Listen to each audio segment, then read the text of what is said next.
everyone, this is Fantasy-esque, and welcome back to Royal Clan in ClanGen, the Warrior Cats clan generator game. When we left off in the previous episode, we had our introductions, and we got to know all the cats in Royal Clan. We had our setup, our origin story, we kind of worked out how exactly it is I like to play, and then I left off saying that I would be doing a few moons off camera until we got that special pregnancy notice, and then we'd come back and resume, which is exactly what has happened. Now, I have some notes for major events that occurred while we were away, so I want to give you guys a quick recap before we dive in and continue with our stories. Honestly, some things, unexpected things, have happened, and I don't know if some of this was like a glitch in the game, but it just made such a cool connection to like the other clan that we did before this one, right? Stuff we've already done. So before I confuse you guys, let me just go ahead with the recap. So it was Moon 0 when we left off. On Moon 1, Wardigale retired from the position of a right hand. Then Buttercup Finn went missing for a few days. When she came back, she brought grim tidings from the Crystal River. The last members of Luminous Clan had met their ends by starvation. Highfern, Aspen Kit, Light Kit, and Ashen Kit had joined Star Clan, ending the prophetic lines and closing the mountain off to outsiders. Buttercup Finn met with Lupine Star, the last prophetic leader, before she sealed the exit. Ferntail was shaken by the news and went into shock. And this, if you guys aren't already aware, if you're completely new and you've just come in with Royal Clan, Luminous Clan is the last series that I did, which ended with, like I said, the clan members dying of starvation. And I have 4 seasons of that story if you're interested and want to see that and haven't already. But the reason why I have that in my notes is because we had something pop up in events which completely took me by surprise. So when I finished playing Luminous Clan, I had these 4 deaths that happened. And that's the whole reason why Luminous Clan ended, right? You know when in events cats die, then we get that notice that so-and-so have gone to Star Clan and now our clan is like mourning their loss? I had that notice in Royal Clan, except it was for members that had died in Luminous Clan. And I don't know if that's a glitch or what, it completely took me by surprise and I was like, hold on a second, wait, what? And the fact that Buttercup Finn went missing just before that, it all connected into a really nice story that Buttercup Finn actually went to the mountain where you have the Crystal River, and she actually came into contact with Lupine Star, who was the last standing cat and leader of Luminous Clan, and she basically got news that the Crystal River is now like closed up and the mountain's closed up, and it's like those cats are now sealed off, the lightless cats are sealed off from the cats of the forest. And I just thought that was so flippin' cool. So that's kind of what we have over here. So Ferntail actually went into shock and he has since recovered from that. But moving on, Smokewater was elevated to the king's right hand. Ferntail was elevated to Royal Physician, and Crowpelt entered court as a matchmaker. I know beforehand I said that the top 4 positions or the roles we have in the clan, I kind of like to call them politics, and I say that cats like enter politics by becoming, usually the mediator, in this case the matchmaker. But I kind of realized that maybe it would be interesting to call the top 4, or we'll say that we have obviously the clan of royal cats who are trying to continue their regal bloodlines within the grotto, but only the top 4 cats actually hold court in the leader's den. And so our court consists of the ruler, the right hand, the royal physician, and the matchmaker. So yeah, Crowpelt entered court as a matchmaker. And then we had even more shocking news that continued into patrols. So the royals went on a large patrol of their home forest and came across a big dog. In the fight that ensued, guys, Goldusk was killed. Goldusk, the wise little warrior who stood out in the last episode because he found a 2-leg nest with a whole bunch of rats and he had like an ingenious idea to catch a whole bunch of food for us. Yeah, he ended up dying because the big dog got a lucky swipe on him, which I was so upset by, but that's what we have. And the thing was, I sent my cats out on a patrol of 6. It was like a full patrol, and everyone had everything like handled. It was in order. Unfortunately, the dog just got a lucky swipe in, so we did manage to lose Goldusk. And now it is Moon 4. So that's pretty much where we are continuing at. So let's go ahead, guys, head straight to events. We're not going to roll the dice for the Leader's Den. And I don't know if I explained this in the last episode. I don't think I did. But what I usually like to do is that for like these particular clans down here, I basically roll dice to see who we are going to interact with and what are we going to do. So I have a 10-sided dice that I roll for which clan we interact with. So it's like 2, 4, 6, 8, 10, right? And then I have an 8-sided dice for whether we provoke them or befriend them. And 1 to 4 is a provoke, 5 to 8 is a befriend. So as you can see right now, all of the independent cats within the forest, the independent groups of cats within the forest, they are still kind of neutral towards us and we are neutral towards them. So right now everyone's kind of staying out of each other's paths. But I'm not going to do anything here just yet because we don't need to skip a moon since I've already gone ahead and done that. So we're just going to continue reading from here because this is when I got the pregnancy notice. Okay, with the additional focus of the clan, 4 pieces of prey and 2 herbs were gathered. Terrible weather convinces King Canary Star, to skip this gathering. Any provocation of Liar Clan can wait until the sky isn't caving in on it, on Royal Clan. So Liar Clan relations are unchanged. Crowpelt travels to Down Clan to resolve some recent personal disputes. The meeting goes better than expected, and Crowpelt returns with a plan to solve the issue for good. Crowpelt has gotten heat exhaustion. Newly made apprentice Icicle Paw touches noses with his mentor King Canary Star. Okay, so that is pretty cool. So I suppose Icicle Paw has been taken under the wing of the king himself, which is really, really nice. And then I'm also thinking of calling the king's mate their consort, or like the ruler's mate, whoever it is. So Buttercup Fin is actually King Canary Star's consort. So Buttercup Fin announced that she is expecting kits. Royal Clan wants to congratulate Buttercup Fin, but the rising celebration is interrupted by Buttercup Fin snapping, completely unprovoked, that this pregnancy doesn't make her a wilting flower and she will not be moving to her nest. Okay, Buttercup Fin, don't worry too much about it. Don't worry too much about it. Now I want to take a look at our new apprentice, Icicle Paw. Let's take a look at him. So the timing was kind of perfect that we came back when our apprentice became an apprentice. Okay, so we have Icicle Paw over here. Let's see. Who is responsible and a lover of stories. I think Icicle Paw was sweet when he was younger. I might be forgetting something, but he's a lover of stories and is responsible now. And his mentor is cold, so I don't know how that dynamic is going to work, but it is going to be fascinating to see. Maybe Icicle Paw will be able to balance out some of the coldness of King Canary Star, because the king, as we know, doesn't really care who kind of gets hurt as long as he's able to hoard his resources. But maybe Icicle Paw will be able to temper some of that, you know?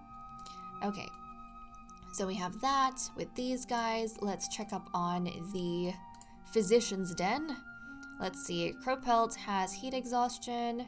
Ferntail gathered ragwort, horsetail, catmint, and rosemary this moon. With the additional focus of the clan, following herbs were gathered, 1 wild garlic and 1 ragwort. Okay, so he can take care of up to 17 members. That is good to note. Now let's check up on the relationships, which honestly I have not done since we started this clan, because relationships is something I like to do with you guys so we can all see what's happening. Otherwise, when I play off camera, I just read like the main events. I never go into relationships. So let's see what's going on over here. Ferntail, our physician, our royal physician, yes, stops and thinks before assuming the worst of Icicle Kit. So this was before Icicle Kit had his apprentice ceremony. Ferntail and Icicle Kit bond over something small. Okay, that's kind of nice. That's kind of nice. 2 positive effects. So our physician seems to have like a good impression of the little kitten. Crowpelt thinks clanmates talk more highly of Scorchmoss than him. Crowpelt is our matchmaker who has newly entered court, and Scorchmoss is one of the females. The only other female aside from the king's consort right now. Crowpelt has big plans for the day, but they're thwarted by Flailstorm doing something more important. Scorchmoss doesn't understand how Buttercup Finn got so good at hunting. Okay, so our 2 females interacting over here, and it's negative. So Scorchmoss is kind of jealous of the king's consort for being so good at hunting, huh? Scorchmoss starts to plan things hoping that Icicle Kit will get involved. Okay, Icicle Paw asks Smokewater to teach him how to sing so well. So Icicle Kit had his apprentice ceremony over here and then became a paw. So at this point, the king kind of singled him out and said that he would take him under his wing.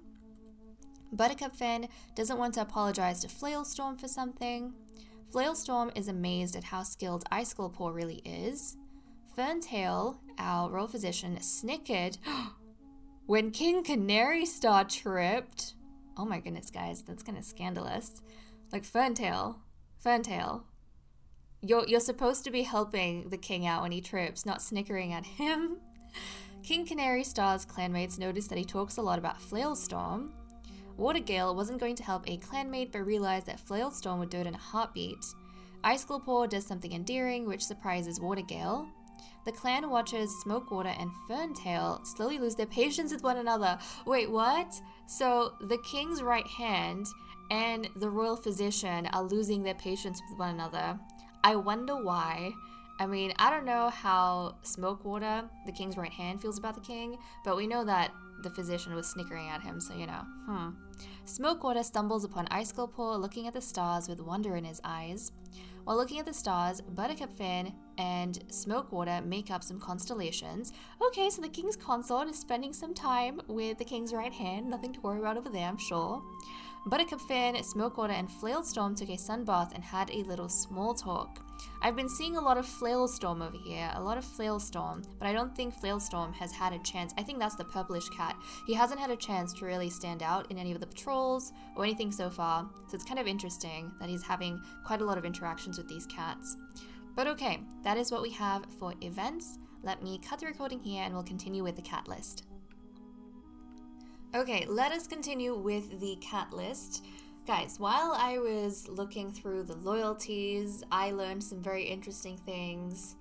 Perhaps there is a love triangle happening, so we definitely need to dive into relationships and check that out in a second. But first off, we need to start off with loyalties.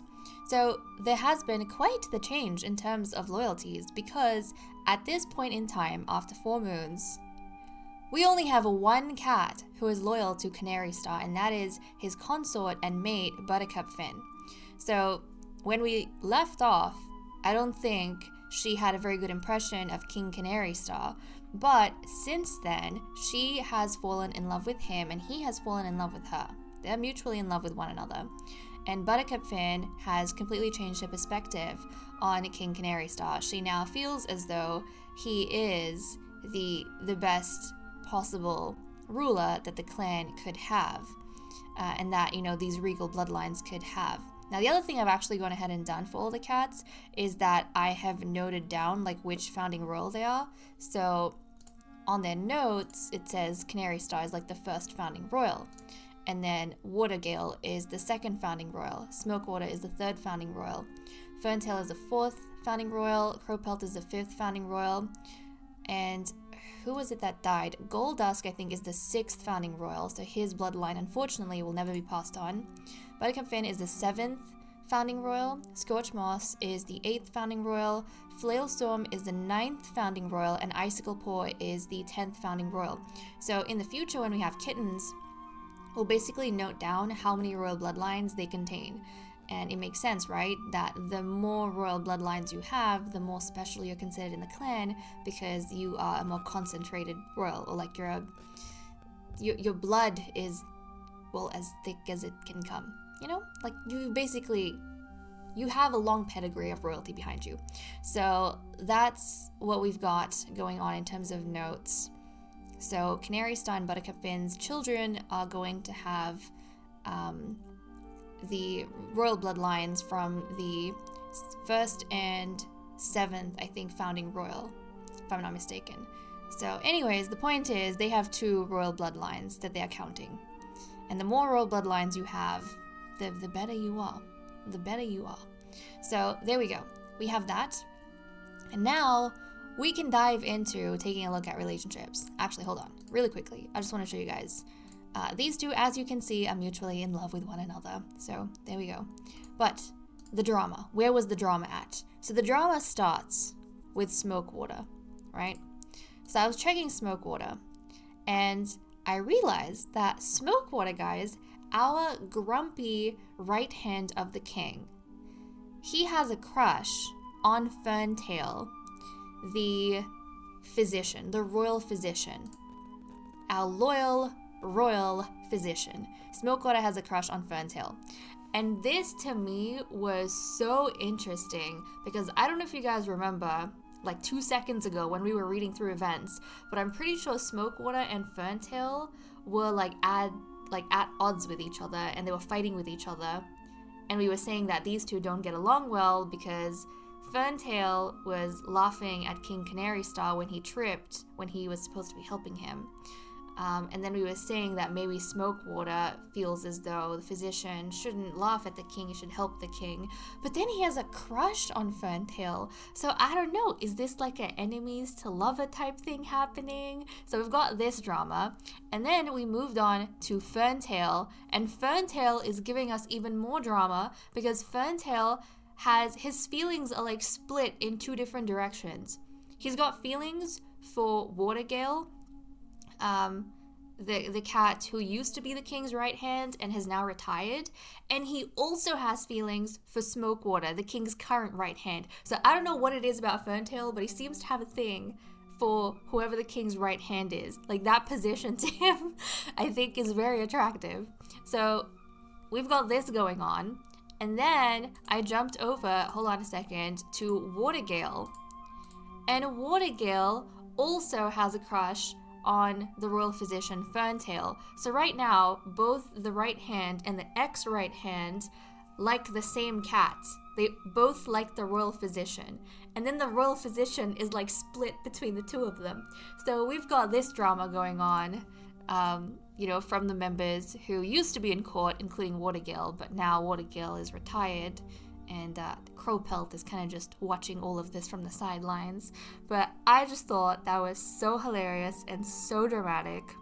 So yeah, that's what you have going on. And it's even better because Smokewater is grumpy, and Ferntail is loyal. And Watergale is lonesome. It's just a lonely old guy. So that's kind of what we have going on over here. But okay, guys, no one else from what I saw had any romantic relationships going on. Crowpelt's not interested in anyone right now. Scorchmoss is not. Flailstorm is not. And Iciclepaw is way too young for that.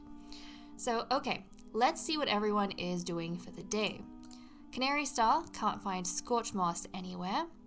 Smokewater wonders how Flailstorm is doing. Again with Flailstorm, our purple cat seems to be pretty much everywhere. Ferntail saw a kitty pet rolling around a 2-leg garden. Crowpelt wonders why everyone can't just get along. You know what? Crowpelt's probably watching the fight between Smokewater and Ferntail? Yes, between Smokewater and Ferntail, thinking that these guys are fake fighting. There's so much tension in the air. You can tell they want each other. Why do I have to sit here and listen to them? I can totally imagine Crowpelt just watching all of this from the sidelines because, he's the matchmaker. So, Buttercup Finn is thinking about how awful kitty pet food must taste. Scorchmoss saw a big scary dog today. That's not good. 2 of the moons that I have played off camera, we came across big dogs. Thankfully, the second time around, we didn't interact with that dog. We kind of just turned tail and escaped. But the fact that now Scorchmoss saw another one, I'm a little bit worried. Okay, Flailstorm is sparring with some clanmates. Our childish warrior, who seems to be, in everyone's business. Flailstorm, I feel like I haven't seen you enough, but I keep hearing about you. So it's kind of nice to get a bit of an update as to what you're doing. So he's sparring with some of the clanmates. And Icicle Paw can't wait to take a nap later. Okay, Icicle Paw, you need to get prepped, son, because you are going to be going out on patrols, your first ever patrol. So I'll have to see how your mentor handles that. And then, let's see, we have Watergale is recounting daring expeditions for the younger cats. I wonder if he's like telling stories to the royal physician when the royal physician comes to check up on him about his, daring exploits when he was himself a young cat. And he's trying to get a little bit of attention from Ferntail because he likes Ferntail. And maybe every time the royal physician visits him, he starts liking him a little bit more because Watergale, he's lonely in the Elder's Den. He wants company, and the medicine cat checks up on him from time to time. The royal physician. The royal physician is the one who checks up on him from time to time. But okay, that is what we have for the cat list. Let me cut the recording here, and then we're going to continue with patrols. Okay, it is time for us to continue with our patrols. So we currently have 108 prey and we only need 23, so we don't have to worry about food. Actually, I'm just realizing I didn't even set the way my food thing is supposed to work, like my tactics. It's by status right now, which is not good. I always set it to nutrition first, because that just makes sense to me. The ones who need the food are the ones who get the food. So okay, that was good. I needed to get that done. And now we can continue with patrols without me having to worry about anything. Okay, so we'll send out our medicine cat Ferntail. Ferntail, who is in the middle of a love triangle. We'll send him out first and see what he gets up to. The blackberry brambles will be at their peak leaf growth soon. Yes, if they aren't there already, Ferntail heads out to replenish the clan's stocks. Proceed. At this time of year, the blackberries have grown enough leaves to completely shade the ground under their brambles. Ferntail harvests without worry, picking large bunches to take home. So blackberry was gathered. And then we have a patrol of 5. So King Canary Star is going to keep his new apprentice very close to him. So Icicle Paw, Flail Storm, Scorch Moss, Smokewater, and Canary Star. You guys are going to go out, and let's see what you come across. The patrol wants to hold a training session for Icicle Paw. They decide to focus on tree climbing. Okay, proceed. Icicle Paw manages to get into the tree, but climbing back down proves to be a problem. It's okay, Icicle Paw. Don't embarrass yourself. That's fine. Practice makes perfect. The trees are tall. It can be scary, but you just need to figure out the kind of trees you should be climbing and maybe the kinds of trees you shouldn't be. Okay, so that was very short, very sweet, but it was kind of nice. He got to go on his first patrol. It wasn't anything too dramatic. It was relatively safe. Maybe he embarrassed himself a little bit, but that's okay. Well, guys, with that said and done, I am going to leave off here. Thank you so much for watching. I hope you all enjoyed, and I will see you all next time. Bye-bye.